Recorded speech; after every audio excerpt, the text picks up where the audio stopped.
This critical considerations includes the informed consent, right? So that means that when they try to do the research, when they try to collect the data, and that's why they have to ensure the participants are fully informed about the nature of the research and voluntarily agree to participate. So that's why you all can understand when they try to collect the data, when they try to approach the respondents, and they try to explain the purpose of the research and outcome of the research as well, and then they try to get their concern. That is important. So a marketing research company, if you consider as an example, a marketing research company is conducting a survey to understand consumer preferences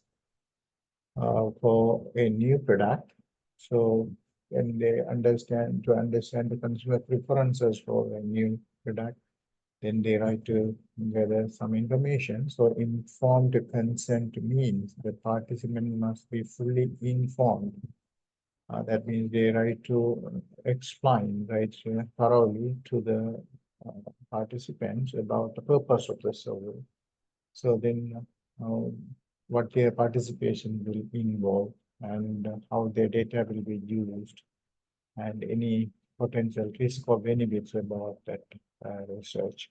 So the participants should then voluntarily agree to take part in the survey without any, of course, caution. So now, so that's why when they try to collect the data, researchers cannot compel or force the respondent to answer, right? So then with their concern, if they voluntarily agree, only they can collect the data. So the company provides a detailed consent form at the beginning of the survey. That's why when you see the questionnaire, most of the questionnaire in the beginning, there may be explanations about the research and they write to give all sort of information about this data collection, what is the purpose, and what they are going to do with the data. Explaining all aspects clearly and ensuring participants uh, and sign it before proceeding. So then, for the legal purpose or some medical purpose, most of the times researchers try to explain this purpose of the research and outcome of the research and what they are going to do with the data. And then, if they understand, then they write to get the signature from the participants to confirm their voluntary participation. And like that, second one is a confidentiality. So confidentiality, you all know that the privacy issue. So that's why protecting the privacy of participants by ensuring that their information is kept confidential. So then everyone worry about their confidentiality. Um, so that's why uh, in one of the ethical principles about considering the confidentiality. Example, a marketing firm is conducting a focus group to discuss sensitive topics. Sensitive topics, you all know that kind of some sensitive social issues such as personal finances, shopping habits, right? So then these are some sensitive aspects. So the confidentiality means that any information shared by participants during the focus group discussion and that information must be kept private and not disclosed to unauthorized parties. And then they try to give a assurance that their data will be maintained uh, confidentially, right? So then confidentially they will maintain the data. So implementation, the firm assures participants that their names and identifying details will not be attached to the data collected. right? So they don't normally in you can see in your research.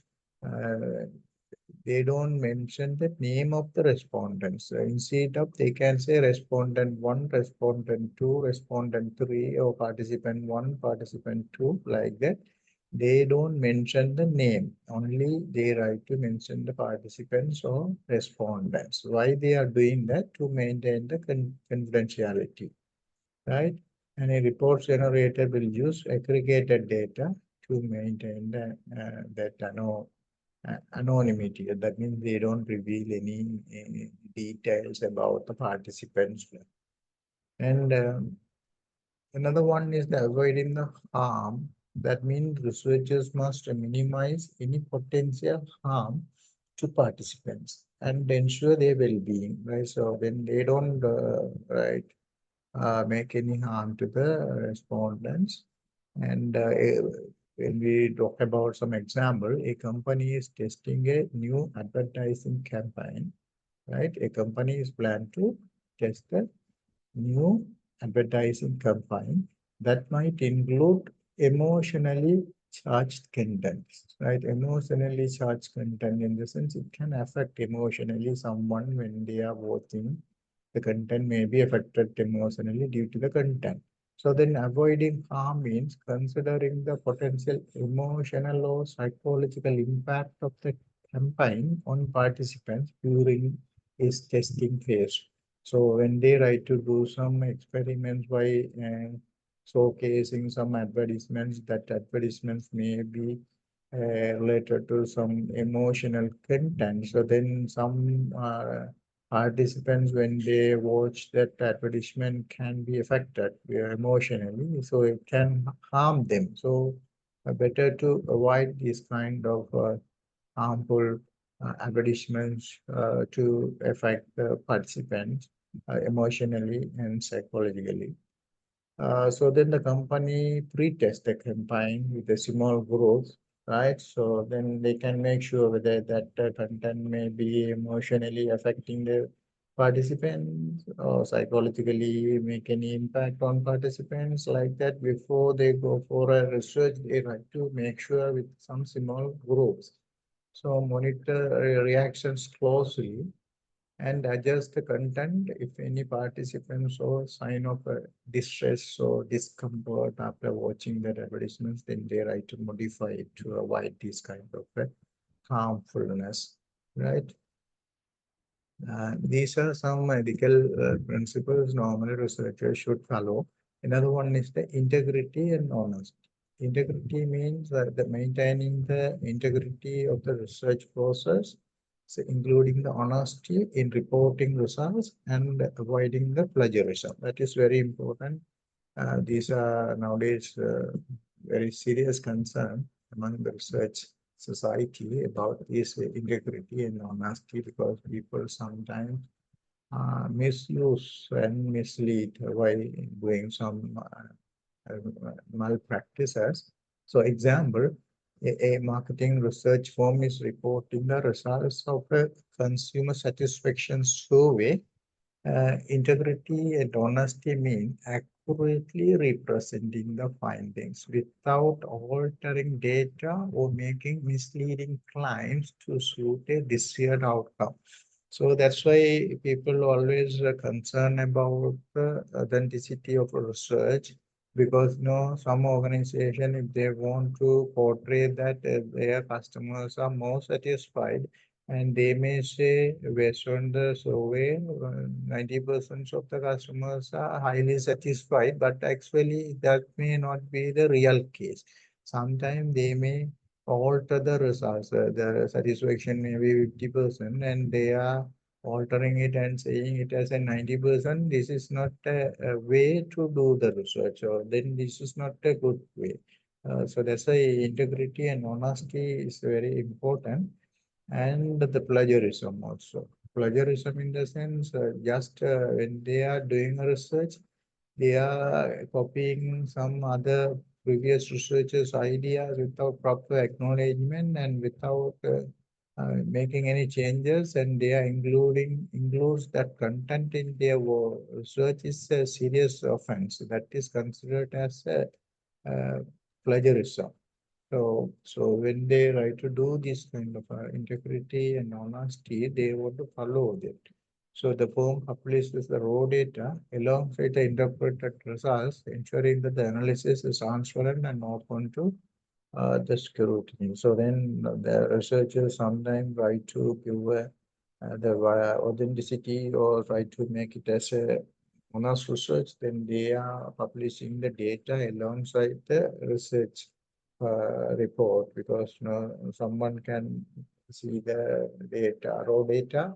That means without altering the data, adjusting the data, the raw data, and the final reports. And they can do some analysis to make sure that the data is really giving this output in the report, right?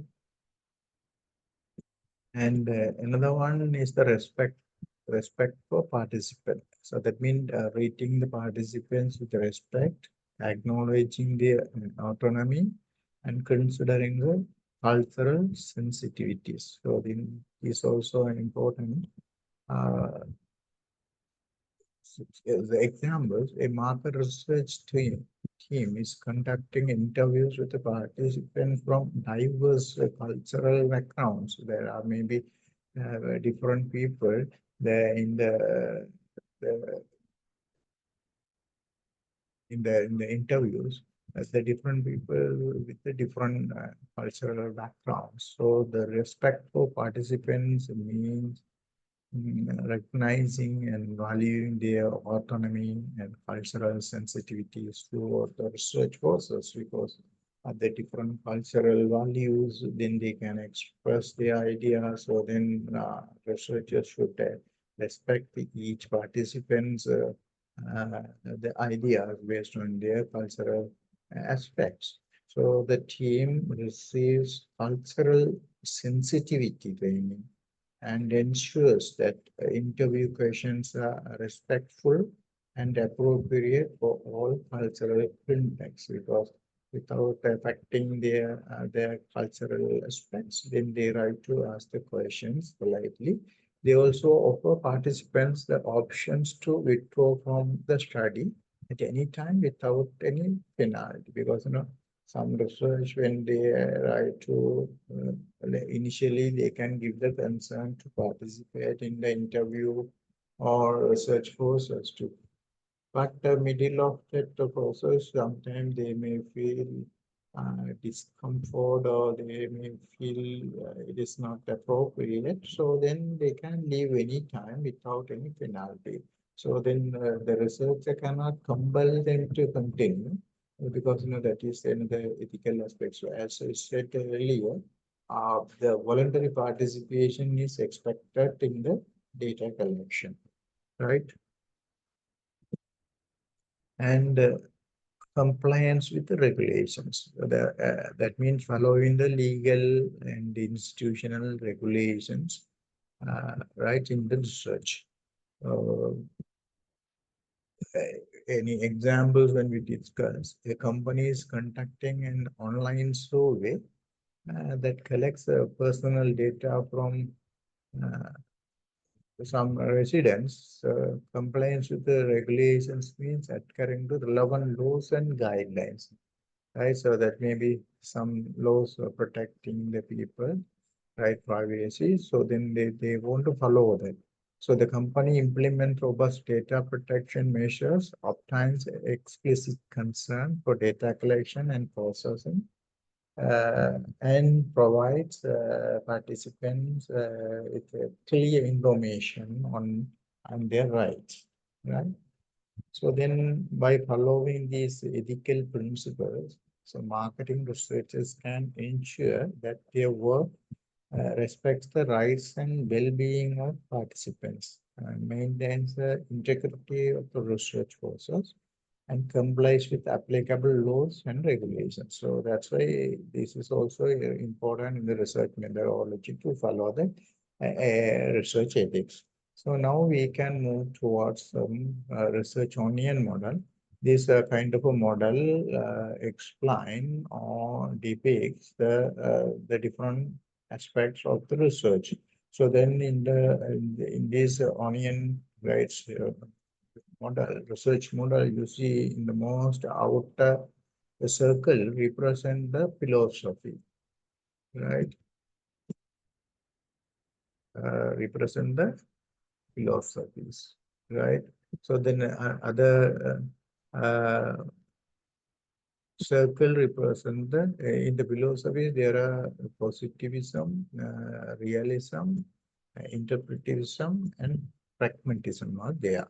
So then another circle represents the approaches. These approaches consist two things: a deductive approach and inductive approach, right?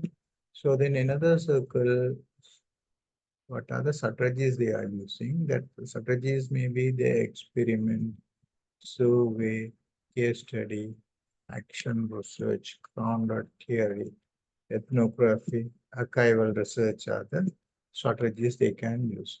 And another circle represents the sources. A mono method means a single method. Mixed method means they can mix with other methods. And the multi-method means different methods they can use. Another circle explains the time horizon. So the time period of conducting research. So one is cross-sectional. That means the one time they collect the data and do the analysis and reporting it. Longitudinal, continuously for certain period of time, they are collecting and reporting it to understand the changes in the pattern. So that's why it's a long-term research. And another one, the inner circle of this onion model is the data collection and data analysis. Right, so the techniques and procedures. So then we will discuss deeply about this the model of this research onion model, and that's a positivism, realism, interpretism, and pragmatism, and the philosophy. So then philosophy, you see, as we discussed, it refers to the set of principles, right? It refers to the set of principles concerning the worldview or stance from which the research is conducted. So it is usually studied in terms of ontology and epistemology. Right? So it refers to the set of principles concerning the worldview, how right so the world research right world is viewing uh, the research right is usually studied in terms of ontology and epistemology. Ontology refers to the authenticity of information and how one understands its existence. Epistemology refers to the valid information required for the research and how one can obtain it. So then these two things are the important aspects. And based on that, so the positivism, right? Positivism, now you see, normally it's the philosophy, right? That emphasize the use of scientific method. Positivism always talk about the use of scientific method to study social phenomena, right? Social patterns of phenomena to study, they can use the scientific method. It assumes that social phenomena can be studied objectively and right that the knowledge gained from such studies can be used to make accurate predictions about future events. So then, based on the scientific research, they can do some analysis or studies to understand the social construct or social phenomenon, and they may have some objective, and based on that, objectively, and they are studying objectively, and that knowledge gained from it can be used to predict the future events based on the past. This is scientific proof, no, because scientifically they conduct the research to understand the social phenomenon and then they gain some knowledge from that studies and they can use that knowledge to predict the future events. So then positivists believe that the social world can be studied in much the same way as the natural world, right? Social world can be studied in the same way as the natural world. And that method used to study the natural world can be applied to the study of social phenomena. So, so from this, we can understand uh, positivism as a research philosophy emphasizing the use of scientific methods, and then they can use it in the context of marketing. So positivism can be uh, explained in different aspects. Say, for example, market segmentation and targeting. So then here, social phenomena. Then they are doing the market segmentation based on the social phenomena. So like a um, demographic analysis, right? It's like a company want to launch a new skincare product or electronic products, need to identify the target market. So they need to identify the target market means need to identify the market with people with the needs for the particular product. So then positivist approach is a company conduct a large scale survey collecting the demographic data. That means in the target market, age of the people, gender, income, education level from a potential consumer, so then they can understand which age group having a more needs, which gender is having more needs, which income group is having a more needs and ready to purchase it, and which educational level groups are having a more needs and ready to purchase. So then these are the kind of a social aspects. So then here analysis using the statistical methods, right? The company analyze the data to identify factors correlations such as the age group and income uh, right levels most likely to purchase the particular skincare product. So it may be for the electronic products.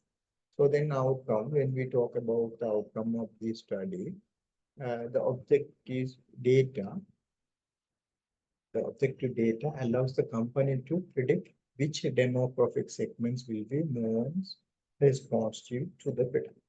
So the learning uh, to target marketing strategies. So then this is the positive way, and then the positivist.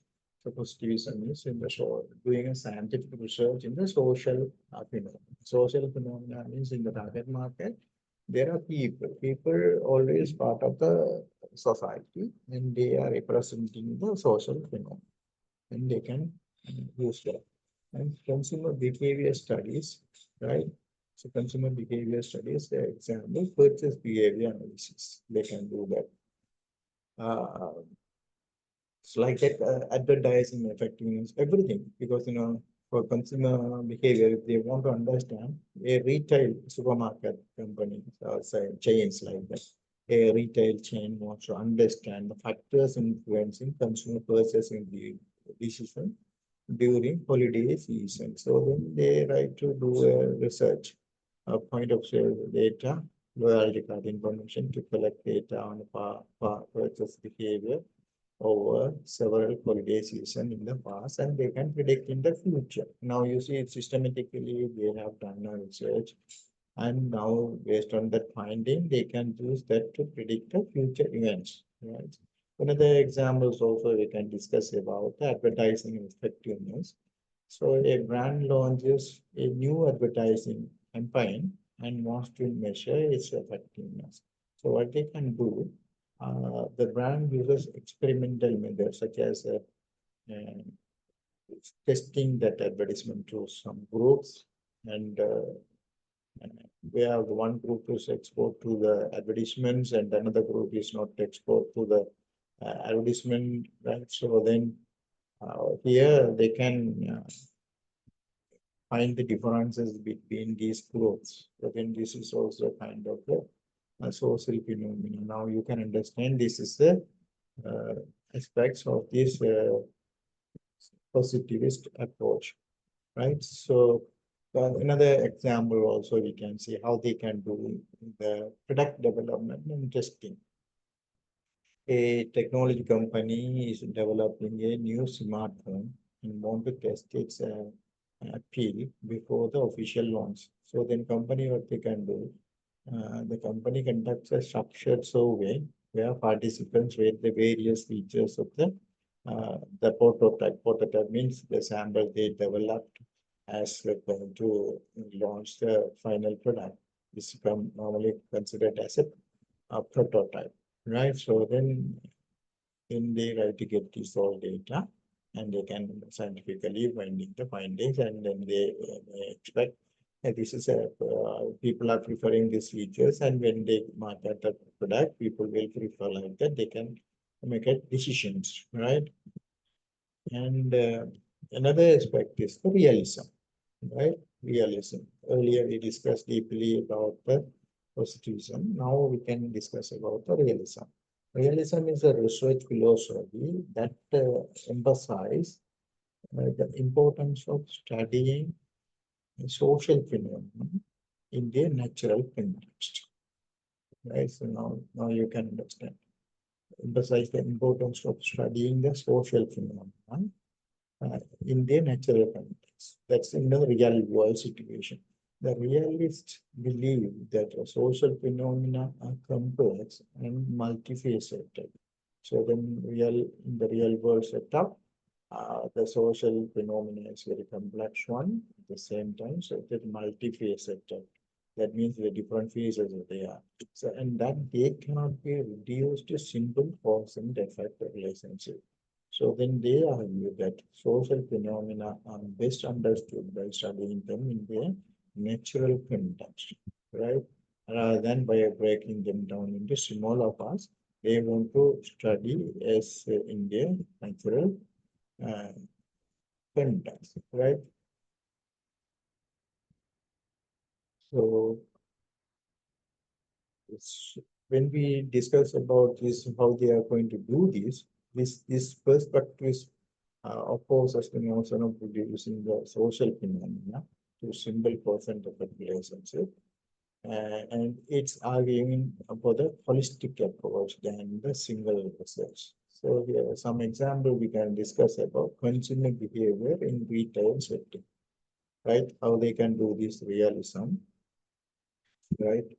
A retailer want to understand why certain products sell better in specific store location.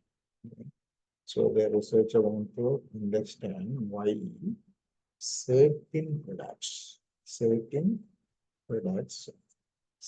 better in specific store locations. In specific store location, certain products are selling better. So then the realistic approach, the research, instead of isolating variables such as price, sell placement, or marketing campaign, a realistic researcher study the entire shopping experience in different store contexts, right? So then you can understand realism, right, to study the social phenomena in its natural context. So then here in certain store location or specific store location, certain products sell better. So then instead of studying the price or self-placement or marketing advertisement. So now earlier we discussed these researchers can do the research individually. It may be um, right price may be the reason for the sales price. If they may think about they are giving discounts or less price, or they do some aggressive marketing campaigns, but realistic approach is not only considering a single specific factors, consider all the factors in the natural setting. So that's why a realist researcher would study the entire shopping experience in different store contexts.